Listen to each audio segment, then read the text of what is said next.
தமிழ் உறவுகளுக்கு வணக்கம். டிடிவி தினகரன் கூடாரம் காலியாகின்றது. டிடிவி தினகரன் கூடாரம் காலியாகின்றது என்ற தலைப்பில் இந்த காணொளியை காண்கிறோம். டிடிவி தினகரன் சசிகலா அவர்களுடைய அக்காள் மகன். சசிகலாவை வைத்துதான் இவர் அரசியலுக்கு வந்தார். ஒருமுறை பாராளுமன்ற மக்களவை உறுப்பினராகவும் ஒருமுறை ராஜ்யசபா உறுப்பினராகவும் பதவி வைத்தார். அதிமுக பொருளாளராக பதவி வைத்தவர். செல்வி ஜெயலலிதாவால் கட்சியிலிருந்து நீக்கப்பட்டார். செல்வி ஜெயலலிதா உயிரோடு இருக்கும் வரை கட்சிக்கு இவர் அழைக்கப்படவில்லை.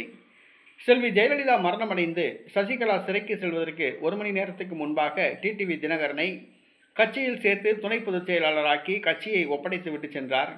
ஆனால் சிறையிலிருந்து வெளியே வந்த பிறகு கட்சியும் ஆட்சியும் கையை விட்டு போனது. டிடிவி தினகரன் தனி கட்சி ஆரம்பித்து நடத்தி வருகிறார். சசிகலா அரசியல் அனாதை ஆனார். இந்த சூழ்நிலையில் டிடிவி தினகரன், ஓபிஎஸ், சசிகலா ஆகிய 3 பேரும் முக்குளத்தூர் வாக்குகளின் முக்கியமான வங்கி என்று கருதப்படுகிறது.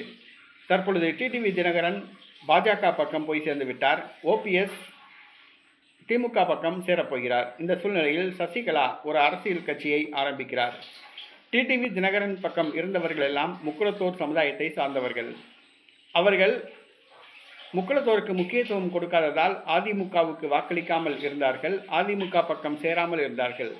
தற்பொழுது டிடிவி தினகரன் தன்னுடைய சுய லாபத்துக்காக அதிமுக கூட்டணியில் இணைந்தார். இது அவர்களுக்கு பிடிக்கவில்லை. இந்த சூழ்நிலையில் முக்குளத்தோர்கள் மற்றும் டிடிவி தினகரன் ஆதரவாளர்கள், அம்மா மக்கள் முன்னேற்ற கழகத்தை சார்ந்த முக்கிய பிரமுகர்கள் அனைவரும் டிடிவி தினகரன் கட்சியிலிருந்து விலக தீர்மானித்துள்ளனர்.